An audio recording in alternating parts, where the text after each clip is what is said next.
زیتون۔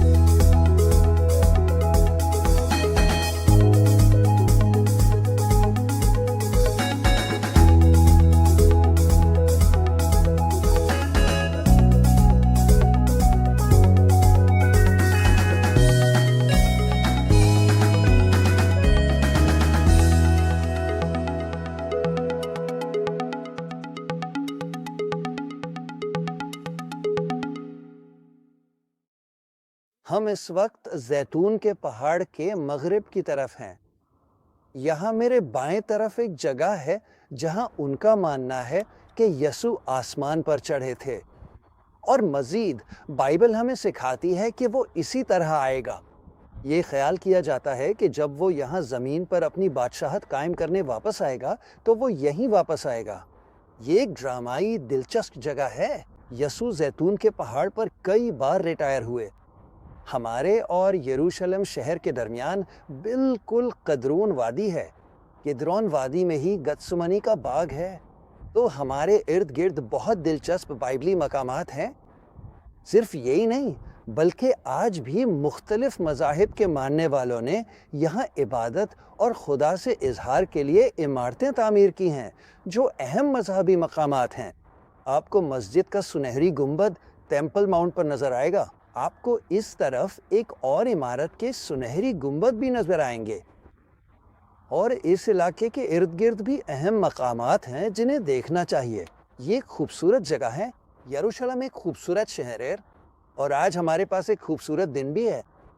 آسمان صاف ہے، اور ہم اس سلسلے کے 15 اسباق میں سے آخری کام کرنے کے لیے تیار ہیں۔ اس نشست میں ہم سوالات پر بات کریں گے۔ ہم کسی خاص موضوع کے تحت بات نہیں کریں گے، لیکن ہم ان 10 سب سے عام اور اہم سوالات پر بات کریں گے جو ہم سے وقتاً فوقتاً پوچھے جاتے ہیں۔ تو پہلا سوال میں 4 سے پوچھوں گا، اور وہ یہ ہے: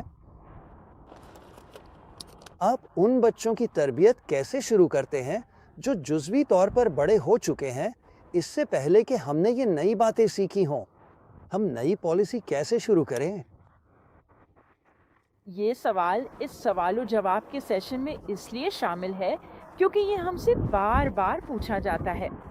عام طور پر جب ہم بچوں کی تربیت کی بات کرتے ہیں تو مثالی طور پر ہم اس وقت شروع کرتے ہیں جب وہ بہت چھوٹے ہوتے ہیں۔ در حقیقت ہم کہتے ہیں کہ کب شروع کریں، جلدی شروع کریں۔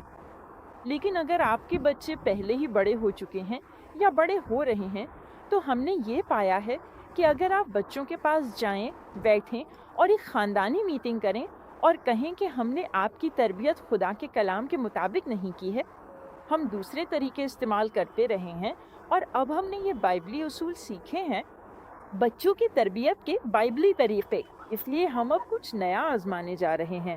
ہم اب کلام مقدس کی طرف رجوع کریں گے اور آپ کی تربیت خدا کے کلام کے مطابق کریں گے۔ ہمیں یقین ہے کہ آپ دیکھیں گے کہ بچے بہت تعاون کرنے والے ہوتے ہیں۔ ایسا لگتا ہے کہ بچے اکثر خدا کی اطاعت کرنے اور اس کے کلام پر عمل کرنے کے لیے بہت پرجوش ہوتے ہیں، اور وہ معقول بھی ہوتے ہیں۔ اور میرا یقین ہے کہ اگر آپ ان کے ساتھ بیٹھیں، حتیٰ کہ ان سے معافی بھی مانگیں اور کہیں کہ میں غلط تھا، میں نے غلط کیا، میں چاہتا ہوں کہ آپ مجھے معاف کر دیں، برائے مہربانی آئیے ہم نئے سرے سے آغاز کرتے ہیں، اور اب سے ہم یہی طریقہ اپنائیں گے۔ تو یہ ان بچوں کے لیے ہے جو آپ چھوٹے بچے نہیں رہے بلکہ کچھ بڑے ہو گئے ہیں اور اب بھی آپ کے گھر میں اور آپ کی نگرانی میں ہیں۔ اب جہاں تک ان بچوں کا تعلق ہے جو آپ بالغ ہو چکے ہیں، آپ اپنے بالغ بچوں کی دوبارہ تربیت نہیں کر سکتے، لیکن آپ ان سے ان معاملات پر بات کر سکتے ہیں اور انہیں اپنی رائے دے سکتے ہیں کہ وہ آپ کے پوتے پوتیوں یا نواسے نواسیوں کی پرورش کیسے کرتے ہیں، اور ان سے ان باتوں کے بارے میں بات کریں جو آپ نے سیکھی ہیں، وہ باتیں جو کلام مقدس سے ہیں۔ آپ جانتے ہیں، میرا خیال ہے کہ یہاں یہ کہنا اچھا ہوگا کہ اکثر اوقات ہم مسیحی اپنے عقائد کا دفاع اس طرح کرنے کی کوشش کرتے ہیں کہ فلاں نے یہ کہا، یا میرا خیال ہے یہ ہے، یا انہوں نے وہ کہا۔ لیکن اگر ہم خدا کی کلام کی طرف رجوع کریں، اگر ہم خدا کے کلام کو اپنی رہنمائی کا ذریعہ بنائیں، تو ہم دیکھیں گے کہ یہ اپنے بچوں کی پرورش میں درست رہنے اور خداوند کی حمد کے لیے انہیں تیار کرنے کا بہترین طریقہ ہے۔ اگر بچوں کو اطاعت کرنا نہ سکھایا جائے تو وہ والدین کی نافرمانی میں کچھ حد تک تسلسل پیدا کر لیتے ہیں۔ اس لیے جب والدین کوئی نیا اصول متعارف کرواتے ہیں تو انہیں اس اصول کے نفاذ میں مستقل مزاجی اختیار کرنی چاہیے اور اس اصول پر قائم رہنا چاہیے۔ یہ مشکل ہو سکتا ہے لیکن اس سے ہار نہ مانیں۔ لیکن یہ ممکن ہے۔ میرے ایک شاگرد کا نام ڈین تھا اور اس کی بیوی کا نام کیتھی تھا۔ میں نے یہ تعلیم دی اور انہوں نے کہا ہمارے بچے تو پہلے ہی 7 اور 8 سال کی نہیں کسی اور راستے اور انداز پر چل رہے ہیں، اور انہوں نے فیصلہ کیا کہ وہ ان باتوں پر عمل کریں گے، اور انہوں نے ایسا ہی کیا، اور چند ہفتوں میں ہی تبدیلی آ گئی۔ انہیں دونوں کو بہت مضبوط اور بہت مستقل مزاج رہنا پڑا، لیکن وہ اپنے بچوں میں آنے والی تبدیلی سے بہت خوش تھے۔ نہ صرف تبدیلی بلکہ اس سے ملنے والا سکون بھی۔ ہاں، اس نے کہا کہ پہلے تو سب کچھ بالکل بے ترتیب اور بغیر کسی نظم و ضبط کے تھا، لیکن اب حالات بہت بہتر ہو گئے ہیں۔ اور اس نے یہ بھی کہا کہ ڈین نے اس میں زیادہ دلچسپی لینا شروع کر دی، کیونکہ اسے یہ سکھایا گیا تھا کہ اس مشکل کا حل موجود ہے۔ تو یہ کامیاب کہانی کی۔ اچھا، میں آپ سے ایک سوال پوچھنا چاہتا ہوں۔ اگر آپ نے ایک واز تیار کیا ہو اور روح القدس آپ کو نیا پیغام دے دے تو آپ کیا کرتے ہیں؟ یہ بھی ایک عام سوال ہے۔ یہ واقعی ایک عام سوال ہے۔ میرا سوال اس شخص سے یہ ہوگا، آپ نے شروع میں دعا کیوں نہیں کی اور خدا کی مرضی، خدا کا منصوبہ اور خدا کا پیغام کیوں نہیں معلوم کیا؟ ہم آپ کو ایک ایسا طریقہ سکھا رہے ہیں جو دعا سے شروع ہوتا ہے، اور مواد جمع کرنے، خاکہ بنانے اور عنوان منتخب کرنے کے پورے عمل میں ہم اپنی تیاری کے ہر حصے میں دعا کرتے ہیں۔ تو میں بحث کرنے کی کوشش نہیں کر رہا اور نہ ہی چالاک بننے کی کوشش کر رہا ہوں، لیکن اگر ہم مسلسل دعا کرتے رہے ہیں اور روح القدس کی سن رہے ہیں تو پھر ہمارے پاس پہلے ہی وہ مرضی اور سوچ ہے جو خداوند چاہتا ہے کہ ہم اپنی پیشکش میں شامل کریں۔ میرے پاس ایک سرائے ہے۔ میری زندگی میں میں کہنے ہی والا تھا۔ جی کیا آپ کے ساتھ کبھی ایسا ہوا نہیں، 2 بار، اور دونوں بار میں نے وہی کیا جو روح القدس نے کہا، اور دونوں بار وہ بالکل درست تھا۔ لیکن یہ حقیقت کہ میں 45 سال سے خدمت میں ہوں، تبلیغ اور تعلیم دے رہا ہوں، اور ان تمام سالوں اور تمام اسباق میں صرف 2 بار روح القدس کو میری منصوبہ بندی کو بدلنا پڑا، میرے خیال میں یہ اس بات کے حق میں ہے کہ ابتدائی سے مناسب روحانی تیاری کی جائے۔ روح القدس کو پیر اور منگل کو ہی معلوم ہوتا ہے کہ اگلے اتوار لوگوں کی کیا ضروریات ہوں گی۔ روح القدس لوگوں کی ضروریات کو جانتا ہے اور وہ ہماری رہنمائی کر سکتا ہے، چاہے وہ ہمیں پیغامات کے ایک سلسلے کو ترتیب دینے میں رہنمائی کرے، وہ ہماری پڑھائی میں ہماری رہنمائی کر سکتا ہے، وہ ہمیں دکھا سکتا ہے کہ کیسے تیاری کریں تاکہ ہم جو خطبے دیتے ہیں ان میں خدا کی مرضی اور منشا شامل ہو۔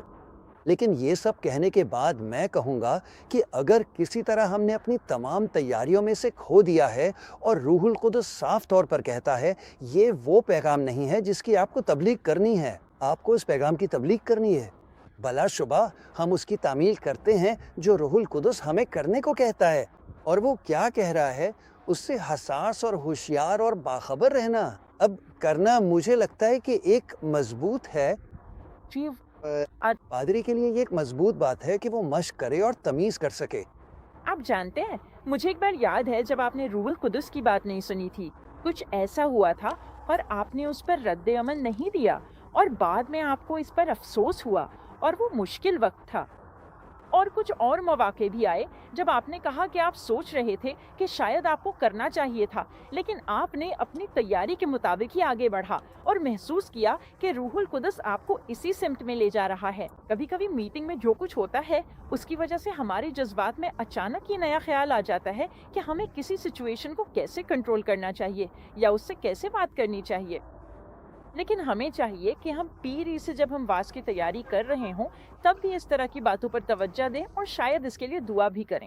ان واقعات میں سے ایک جس کی آپ شاید بات کر رہے ہیں وہ یہ تھا کہ ایک بار میرے واز کے درمیان ایک شخص نے اچانک بولنا شروع کر دیا اور وہ کچھ کہنا چاہتا تھا، لیکن مجھے محسوس نہیں ہوا کہ یہ مناسب ہے۔ آپ نے اسے روکا؟ میں نے اس سے کہا کہ وہ انتظار کرے اور میں اپنے واز کے ساتھ آگے بڑھ گیا۔ پورا ماحول جیسے تھم سا گیا۔ تو اگر مجھے دوبارہ ایسا موقع ملے تو میں اس شخص کو وہ کہنے دیتا جو وہ کہنا چاہتا تھا، پھر میں اس کی بات پر اپنی رائے دیتا اور پھر ہم سب مل کر آگے بڑھتے جیسے ایک ٹیم یا جماعت کی طرح، جماعتی خدمت۔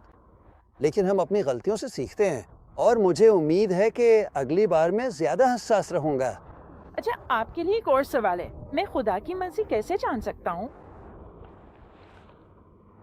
یہ بہت اچھا سوال ہے۔ ہم سب جاننا چاہتے ہیں کہ خدا کی مرضی کیا ہے اور ہم خدا کی مرضی کیسے جان سکتے ہیں۔ اس کے جواب میں کئی باتیں کہوں گا، اور ان میں سے ایک یہ ہے کہ جیسے جیسے ہم بالغ ہوتے ہیں اور تجربے سے سیکھتے ہیں، ہم اس معاملے میں بہتر ہوتے جاتے ہیں۔ میرا خیال ہے کہ اب میں روح القدس کی آواز کے لیے زیادہ حساس ہوں اور خدا کی مرضی کو پہچاننے کی زیادہ صلاحیت رکھتا ہوں بنسبت اپنی زندگی کے پہلے مراحل کے۔ مجھے امید ہے کہ جب میں اور زیادہ عمر رسیدہ اور تجربہ کار ہو جاؤں گا تو شاید میں خدا کی مرضی اور اس کے منصوبے کو اور بھی بہتر جان سکوں گا۔ لیکن سب سے مستند اور سب سے واضح نشانی کہ خدا کی مرضی کیا ہے وہ خدا کے کلام میں ہے۔ خدا کا کلام ہمارا معیار ہے۔ یہ وہ واضح پیمانہ ہے جس کے ذریعے ہم اپنے حالات میں ہونے والی ہر چیز کا جائزہ لیتے ہیں۔ یہ وہ معیار ہے جس کے ذریعے ہم پرکھتے ہیں کہ ہم سمجھتے ہیں کہ روح القدس کیا فرما رہا ہے۔ تو یہ بات کہنے کے بعد خدا کا کلام واضح اور آخری اختیار ہے۔ خدا کبھی ہمیں ایسی کوئی بات کرنے یا کہنے کی ہدایت نہیں دے گا جو اس کے کلام کے خلاف ہو۔ اگر کوئی کہے کہ خدا مجھے رہنمائی دے رہا ہے کہ میں اپنے شوہر سے طلاق لے لوں اور خدمت میں آ جاؤں، تو میں کہوں گا نہیں، یہ خدا کی طرف سے رہنمائی نہیں ہے۔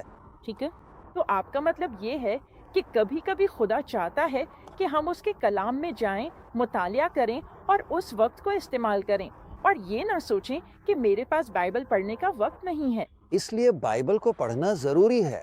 اور بائبل کا مطالعہ کرنا اور بائبل کو ہماری تبلیغ کی بنیاد یا بنیاد بنانا۔ روح القدس کو ہم سے بات کرنے کی اجازت دیں آمین۔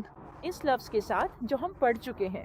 اگر ہمارے دلوں میں کچھ نہیں ہے، اگر ہم اپنے دماغ سے نہیں سمجھتے ہیں، تو ہمارے پاس روح القدس کے کام کرنے کے لیے کچھ نہیں ہے۔ اس ساتھ وہ ہماری یاد میں لائے گا جو ہم نے پڑھا ہے اور جو ہم نے پڑھا ہے، لیکن اگر ہم نے پڑھا ہی نہیں تو اس کے پاس اتنا کچھ نہیں ہوگا جو وہ ہمیں یاد دلا سکے۔ بس خدا کا کلام سب سے با اختیار اور اہم معیار ہے۔ اسی طرح روح القدس کی سننا اور روح القدس کو ہماری رہنمائی کرنے دینا بھی ضروری ہے۔ روح القدس کو ہم سے بات کرنے کی اجازت دیں، چاہے وہ خواب میں ہو یا کسی کے ذریعے کچھ کہنے میں، یا کسی رویا یا کسی ماورائی چیز کے ذریعے ہو۔ روح القدس کو اجازت دیں کہ وہ ہمارے دلوں کو زندہ کرے اور ہم سے کلام کرے۔ اور یہ بھی ایک ایسا شعبہ ہے جس میں ہم وقت کے ساتھ ساتھ ترقی کرتے ہیں اور زیادہ ماہر ہو جاتے ہیں۔ ہم یہ سیکھتے ہیں کہ روح القدس کی آواز کیا ہے اور ہماری انسانی تخیل کیا ہے۔ بس کلام اور روح، اور تیسری چیز جسے ہمیں سننا اور مشاہدہ کرنا چاہیے وہ ہمارے ارد گرد کے حالات ہیں۔ ہم یقین رکھتے ہیں کہ خدا مختار ہے، ہم یقین رکھتے ہیں کہ خدا حالات پر قابو رکھتا ہے، اور اگر ہم اس پر یقین رکھتے ہیں تو اس یقین کے مطابق یہ بھی ماننا چاہیے کہ ہمارے ارد گرد کے حالات بھی ایک ذریعہ ہیں جن کے ذریعے خدا ہم سے کلام کر سکتا ہے۔ مثال کے طور پر آسمان میں ستارہ جو دانش مندوں کے لیے تھا، وہاں روح القدس لازمی طور پر ان سے ہم کلام نہیں ہو رہا تھا۔ خدا ان سے واضح طور پر ایک ستارے یعنی ایک حالت کے ذریعے کلام کر رہا تھا۔ اور ہماری زندگی میں کئی بار ایسے موقع آئے ہیں جب حالات نے ہمیں کسی خاص طریقے سے سوچنے پر مجبور کیا ہے۔ ہم اس کو روح القدس سے جانچتے ہیں، ہم اس کو خدا کے کلام سے جانچتے ہیں، لیکن ہم خدا کے کلام، خدا کی روح کی سنتے ہیں اور کوشش کرتے ہیں کہ حالات کے ذریعے خدا ہم سے کیا کہنا چاہتا ہے اسے سمجھ سکیں۔ اور جب ہم ایسا کرتے ہیں، جب یہ تینوں چیزیں ایک ہی بات کہہ رہی ہوں، تو ہم نتیجہ اخذ کر سکتے ہیں کہ یہی وہ بات ہے جو خدا ہم سے چاہتا ہے کہ ہم کریں۔ تو پھر ہم اس سمت میں آگے بڑھنا شروع کرتے ہیں جس طرف ہمیں محسوس ہوتا ہے کہ خداوند ہمیں رہنمائی دے رہا ہے۔ تاہم اس کے باوجود بھی ہم محتاط رہ سکتے ہیں، ہم احتیاط سے آگے بڑھ سکتے ہیں، اور روح القدس کو ہر وقت یہ موقع دے سکتے ہیں کہ وہ کہے نہیں، یہ راستہ نہیں ہے، یہ مت کرو، یا ہمیں یہ تصدیق دے کہ ہاں یہی وہ کام ہے جو تمہیں کرنا ہے۔ اعتماد اور خوشی کے ساتھ آگے بڑھو۔ تو حالات صرف وہ واحد چیز نہیں ہو سکتے جو ہماری رہنمائی کریں۔ اس وقت کا کیا جب شاگرد گلیل کی جھیل پار کر رہے تھے اور اچانک ایک طوفان میں پھنس گئے۔ یہ ایک مخالفانہ صورتحال تھی جسے وہ یہ سمجھ سکتے تھے کہ شاید ہمیں یہ کام نہیں کرنا چاہیے تھا، لیکن حقیقت میں وہ وہی کر رہے تھے جو یسوع نے انہیں کرنے کو کہا تھا۔ انہوں نے کہا جھیل پار کرو، تو وہ فرما برداری کر رہے تھے، اور وہ اس مشکل کے باوجود ثابت قدم رہ کر بھی صحیح اور فرما بردار تھے۔ لیکن دوسری طرف خدا نے ایک طوفان کو استعمال کیا تاکہ یونس کو غلط راستے پر جانے سے روکے۔ یہ وہ وقت تھا جب ایک طوفان نے کسی کو غلط سمت میں جانے سے روک دیا تھا، اور خدا نے اسے ایک معجزانہ طریقے سے استعمال کیا۔ اور وہاں ایک زبردست کہانی ہے کہ خدا نے اس طوفان کے ذریعے یونس کی زندگی میں کیا کیا۔ تو صرف حالات ہی اشارہ نہیں ہو سکتے، لیکن جب حالات روح القدس کی گواہی اور خدا کے کلام کے ساتھ اعتماد کے ساتھ ہم آہنگ ہو جائیں تو ہم اس کام کو آگے بڑھا سکتے ہیں جس کے بارے میں ہمیں یقین ہو کہ خدا ہمیں اس کی طرف رہنمائی کر رہا ہے۔ دیکھیے، میرے پاس دراصل آپ کے لیے کچھ اہم سوالات موجود ہیں۔ کیا آپ چھڑی یا پھر کسی اور چیز کا سہارا لیتے ہیں، یا چھری؟ ٹھیک ہے، میرے پاس اس کے لیے 2 جوابات ہیں۔ ٹھیک ہے۔ پہلا یہ ہے کہ صحیفہ چھڑی کو استعمال کرنے کا کہتا ہے، اور یہی بات ہم نے کلاس میں پڑھائی جب ہم بچوں کو نظم و ضبط کے بارے میں بات کرتے تھے۔ لہٰذا اگر ہم چھڑی کو خدا کے کلام کے مطابق استعمال کرتے ہیں تو ہم خدا کے کلام کے فرمانبردار ہو رہے ہیں۔ لیکن جیسے جیسے بچے بڑے ہوتے ہیں ان میں سوچنے سمجھنے کی صلاحیت بھی آ جاتی ہے جسے ہم ان بچوں کے ساتھ استعمال کر سکتے ہیں جو اپنے ذہن کو استعمال کرنا سیکھ رہے ہیں اور یہ سمجھ رہے ہیں کہ ان کے یہ یا وہ فیصلے خدا کے کلام کے مطابق نہیں ہیں، یا وہ منطقی نہیں ہیں، معقول نہیں ہیں۔ اور ہمیں چاہیے کہ ہم اپنے بچوں کی رہنمائی صرف چھڑی کے ذریعے نہ کریں بلکہ ان سے بات بھی کریں کہ انہوں نے اب تک کیا کیا کیا ہے۔ یہ وہ چیز ہے جو ہم 16 مراحل میں کرتے ہیں، لیکن جیسے جیسے بچے بڑے ہوتے ہیں ہم دیکھتے ہیں کہ بچوں کو خود سے سوچنے کی اجازت دینی چاہیے۔ انہیں یہ موقع ملنا چاہیے کہ ان سے کچھ چیزیں واپس لی جائیں، جیسے کہ کسی کام کو کرنے یا نہ کرنے کا حق، ایک آزادی جو ہم نے انہیں دی تھی، ان کا کوئی پسندیدہ کھلونا۔ لیکن سزا کے طور پہ ہم انہیں اس سے کھیلنے نہیں دیتے۔ ہم چھڑی کے بجائے اسی طریقے کو استعمال کرتے ہیں۔ اب ہم نے اس بارے میں کلاس میں بات نہیں کی تھی کیونکہ وقت محدود تھا، لیکن چونکہ یہ سوال ہماری کانفرنسز میں پوچھا جا رہا ہے اس لیے ہمیں لگا کہ اس پر بات کرنا ضروری ہے۔ جب ہمارے دونوں بیٹے تقریباً 15 یا 16 سال کے ہوئے تو ہم نے آخری بار انہیں مارا تھا۔ ہماری آخری سزا اسی عمر کے آس پاس ہوئی تھی، اور ہم نے دوسرے طریقے استعمال کیے، اور ہم نے انہیں کچھ غلطیاں کرنے اور اپنی غلطیوں سے سیکھنے کی بھی اجازت دی۔ یہ مشکل تھا، وہ مشکل تھا۔ اپنے بچے کو اجازت دینا جب وہ گرتے ہیں تو ہمیشہ انہیں اٹھاتے رہنا یا ہمیشہ ان کو بچانے کے لیے بھاگنا بچوں کے لیے نقصان دہ ہے، اور انہیں تجربہ ہونا چاہیے اور اپنی غلطیوں سے سیکھنا چاہیے تاکہ وہ مستقبل میں ایسی غلطیوں کا ارتکاب نہ کریں۔ اکثر یہ سوال اس لیے پوچھا جاتا ہے کیونکہ مارنا یا سزا دینا، کوڑے لگانا بعض اوقات اتنا سخت ہو جاتا ہے جب والدین غصے میں ہوں یا والدین بچے پر بہت زیادہ سختی کر رہے ہوں۔ خدا کا کلام اس تربیتی عمل میں بچے کے لیے ایک حفاظتی نظام شامل کرتا ہے، اور نئے عہد نامے میں کہا گیا ہے کہ ان کے ساتھ اتنی سختی نہ کرو کہ وہ دل برداشتہ ہو جائیں اور کوشش کرنا چھوڑ دیں۔ تو اگر ہم وہ حدود رکھیں جو صحیفہ والدین کو دیتا ہے کہ بہت زیادہ سختی سے تربیت نہ کریں، تو ہم دیکھیں گے کہ بچوں کو سزا کے ذریعے درست کرنا تکلیف دہ نہیں ہے۔ یہ کوئی مسئلہ نہیں ہے، بلکہ اس سے فرما بردار بچے پیدا ہوتے ہیں جو جانتے ہیں کہ وہ کیا کر سکتے ہیں اور کیا نہیں کر سکتے، اور اس کے ساتھ ساتھ وہ سب کچھ بھی آتا ہے جو ہم انہیں سکھاتے ہیں۔ اگر ہم انہیں دکھائیں کہ وہ کیا کر سکتے ہیں تو ہم انہیں یہ بھی دکھاتے ہیں کہ وہ کیا نہیں کر سکتے۔ جب وہ کچھ ایسا کرتے ہیں جو وہ نہیں کر سکتے تو ہم ان سے پوچھتے ہیں اب یہ کس کی غلطی ہے، ہم یہ سزا کیوں دینے جا رہے ہیں؟ یہ سب چیزیں مل کر ایک ایسا ماحول بناتی ہیں جس میں بچہ ذمہ داری سیکھتا ہے، اچھا برتاؤ کرتا ہے، کیونکہ وہ جانتا ہے کہ وہ کیا کر سکتا ہے اور کیا نہیں کر سکتا۔ ایک اور سوال جو میں پوچھوں گا وہ بھی بچوں کی تربیت کے اسی معاملے سے متعلق ہے۔ جب بڑے بچے گھر میں ہمارے اصولوں کے ساتھ تعاون نہیں کرتے تو ہم کیا کریں؟ ان کے بچے بڑے ہو چکے ہیں اور یا تو واپس گھر آ جاتے ہیں یا گھر ہی میں رہتے ہیں، اور وہ گھر میں ہماری رہنمائی کو قبول نہیں کرتے۔ ہم اس صورتحال میں کیا کریں؟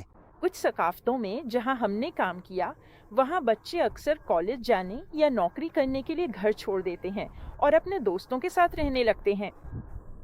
دوسری ثقافتوں میں بچے کو شادی سے پہلے خاندان چھوڑنے کی اجازت نہیں ہوتی، خاص طور پر لڑکیوں کو۔ تاہم یہ صورتحال مسائل کا باعث بن سکتی ہے، اور جب کوئی بالغ بچہ تعاون کرنے سے انکار کرتا ہے اور ماں باپ کے بنائے ہوئے اصولوں کو برداشت نہیں کرتا، تو ہم والدین کو یہ مشورہ دیتے ہیں کہ وہ بچوں سے ان کی اپنی ذمہ داری کے بارے میں بات کریں۔ آئیے ایک لمحے کے لیے پیچھے ہٹ کر سوچتے ہیں کہ بچوں کی تربیت کا مقصد کیا ہے، اس ساری نظم و ضبط کی اصل وجہ کیا ہے۔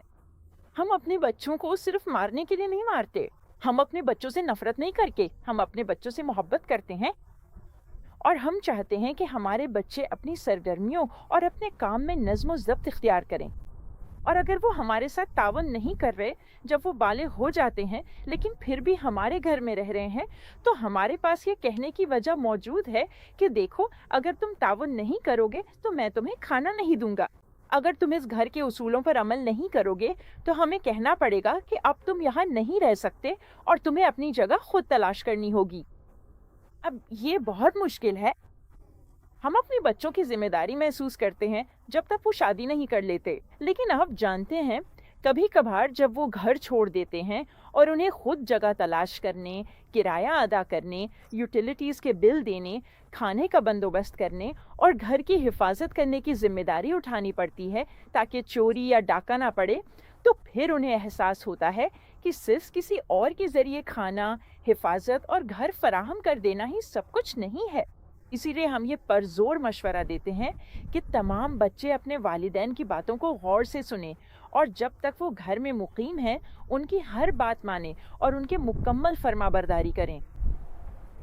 لیکن اگر وہ نہیں مانتے اور پھر بھی گھر میں رہتے ہیں تو ہم یہ مشورہ دیتے ہیں کہ ان سے بات کی جائے اور انہیں یہ سمجھانے کی کوشش کی جائے کہ نظم و ضبط کا مقصد یہ ہے کہ وہ بڑے ہوں، ایک اچھے شہری بننے کے لیے تیار ہوں اور مستقبل میں ایک اچھے والد یا اچھی ماں بن سکیں۔ اور اگر ان کی تربیت شروع میں نہ کی جائے تو بعد میں انہیں تربیت دینا آسان نہیں ہوگا اور وہ مشکلات کا شکار ہوں گے، اور بڑی عمر میں انہیں سب کچھ مشکل طریقے سے سیکھنا پڑے گا۔ جب بھی ہم اس موضوع پر بات کرتے ہیں تو ایک مثال ہمیشہ ذہن میں آتی ہے، اور وہ ہے فوج یا آرمی کی، جو اپنے سپاہیوں کو جنگ کے لیے تیار کر رہی ہوتی ہے اور انہیں فتح یاب ہونے کی تربیت دیتی ہے۔ ہم جو کچھ کر رہے ہیں وہ یہ ہے کہ ہم اپنے بچوں کو آنے والے وقت کے لیے تیار کر رہے ہیں۔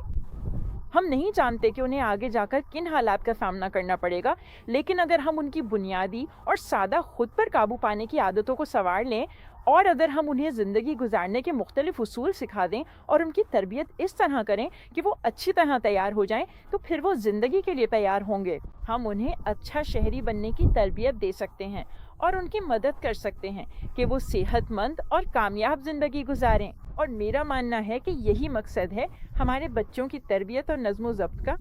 اس سوال کے پیچھے جو دل کا درد اور افسردگی ہے کہ ہم اپنے گھر میں رہنے والے بالغ بچوں کے ساتھ کیا کریں جو ہمارے اصولوں پر عمل نہیں کرتے، وہ درد اور غم ہمیں اس بات کی اہمیت کو اجاگر کرتا ہے کہ ہمیں ابتدا ہی سے اپنے بچوں کے ساتھ کام کرنا چاہیے۔ جب تک امید باقی ہے، جب تک انہیں بدلا جا سکتا ہے، وہ وقت آئے گا جب وہ مزید لچکدار نہیں رہیں گے، وہ مزید سیکھنے کے قابل نہیں ہوں گے، ان کی عادات اور طریقے پختہ ہو چکے ہوں گے، اور پھر بہت دیر ہو جائے گی۔ بائبل کہتی ہے کہ ہر کام شائستگی اور ترتیب کے ساتھ ہونا چاہیے۔ یہ نئے عہد نامے میں ہے جب رسول پولس لوگوں کو کلیسیا میں نظم و ضبط اختیار کرنے کی ہدایت دے رہے ہیں، لیکن شائستگی اور ترتیب کے ساتھ کام کرنے کا اصول ہماری زندگی کے دیگر شعبوں میں بھی لاگو ہوتا ہے۔ صرف کلیسیا کی عبادت میں ہی نہیں، بلکہ ہمارے گھروں اور خاندانوں میں بھی شائستگی اور نظم و ضبط ہونا چاہیے۔ تو جب گھر میں کوئی بے نظم شخص رہ رہا ہو اور وہ اس گھر کی قیادت کی پالیسیوں سے اتفاق کرنے اور ان کے ساتھ تعاون کرنے پر آمادہ نہ ہو، تو اسے گھر سے نکالا جا سکتا ہے۔ یہ اس بچے کی اپنی مرضی ہے۔ وہ یا تو والدین کی طرف سے اپنائے گئے بائبلی اصولوں کے مطابق چل سکتے ہیں، یا وہ خود کو معذرت کر کے کہہ سکتے ہیں کہ ٹھیک ہے، میں اس راستے پر نہیں جانا چاہتا، میں اپنا راستہ اختیار کر ہوں، تو پھر وہ گھر چھوڑ دیتے ہیں۔ یہ ان کی اپنی مرضی ہے۔ ایسے میں والدین کو کسی قسم کا افسوس محسوس کرنے کی ضرورت نہیں ہے۔ انہیں بچوں کو جانے دینے پر کسی قسم کی پشیمانی محسوس کرنے کی ضرورت نہیں ہے۔ یہ بچے کی اپنی پسند ہے۔ اگر آپ اس گھر میں رہنا چاہتے ہیں تو آپ کو یہ سب کرنا ہوگا۔ ہم دعا کرتے ہیں، ہم خدا پر ایمان رکھتے ہیں، ہاں ہم کھانے سے پہلے دعا کرتے ہیں، ہم اپنے خاندان میں بائبل پڑھتے ہیں، ہم خدا سے محبت کرتے ہیں، ہم اپنے گھر میں خدا کی خدمت کرتے ہیں۔ ہم صرف چرچ میں خدا کی خدمت نہیں کرتے، ہم اپنے گھر میں بھی خدا کی خدمت کرتے ہیں۔ اور اگر آپ ہمارے ساتھ گھر میں خدا کی خدمت نہیں کرنا چاہتے تو آپ کو جانے کی آزادی ہے، لیکن اگر آپ یہاں رہیں گے تو آپ کو ہمارے ساتھ خدا کی خدمت کرنا ہوگی، اور اس مضبوط معیار پر قائم رہنا شاید آپ کے بچے کے لیے سب سے بہترین چیز ہو سکتی ہے جو آپ کر سکتے ہیں، اور وہ یہ محسوس کریں گے کہ واہ، امی اور ابو واقعی سنجیدہ ہیں۔ اگر میں یہاں رہنا چاہتا ہوں اور امی ابو سے کھانا لینا چاہتا ہوں، امی کھانا پکائیں اور ابو کھانا فراہم کریں، تو بہتر ہے کہ میں ان کی بات مانوں۔ باپ جو گھر کا سربراہ ہے اپنے گھرانے میں پادری ہوتا ہے۔ یہ ذمہ داری اس لیے ختم نہیں ہو جاتی کہ بچے بڑے ہو گئے ہیں اور خود مختار زندگی گزارنے کے قابل ہو گئے ہیں۔ باپ گھر کا پادری ہے، اسے نظم و ضبط برقرار رکھنا چاہیے، اسے ایک معیار قائم رکھنا چاہیے، اور اگر وہ اپنے خاندان میں خدا طرز پادری بننا چاہتا ہے تو وہ اپنی اتھارٹی استعمال کرے گا اور اپنے بچوں کو بتا دے گا کہ اگر تم ہمارے گھر میں رہنا چاہتے ہو تو یہاں یہی طریقہ ہے۔ تو یہ اس بچے کے لیے سب سے بہترین بات ہو سکتی ہے جو اس کے ساتھ ہو۔ وہ بائبلی نمونے کے مطابق ڈھلنا سیکھیں گے۔ مزید سوالات بھی ہیں؟ ہمارے پاس مزید سوالات ہیں جن پر ہم اس سیشن کے دوسرے حصے میں بات کریں گے۔ سوال و جواب کے اس سیشن میں ہمارے ساتھ شامل ہونے کا شکریہ۔ یہ 15 میں سے 15واں سیشن ہے جو ہم آپ کے ساتھ قیادت کی ترقی اور قیادت کو با اختیار بنانے کے بارے میں شیئر کر رہے ہیں۔ تو اگلی بار ہمارے ساتھ سیشن 15 کے دوسرے حصے کے لیے دوبارہ آئیں، اور ہم 5 مزید مضامین، 5 اور سوالات پر بات کریں گے، اور امید ہے کہ یہ چیزیں ہماری مدد کریں گی تاکہ ہمارے خاندانوں اور اپنے گرجا گھروں میں اور اس کام میں جو ہم خداوند کے لیے کرتے ہیں خدا کی شان ہے۔ ہم تیز اوزار ہیں، ہم اس کے ہاتھ میں اچھے آلات ہیں، اور ہمارے پاس مؤثر وزارت ہو سکتی ہے، اور ہم اپنی برادریوں میں اثر و رسوخ حاصل کر سکتے ہیں۔ اللہ آپ کو خوش رکھے۔ ہم آپ کے دوسرے نصف کے لیے ہمارے ساتھ شامل ہونے کے منتظر ہوں گے۔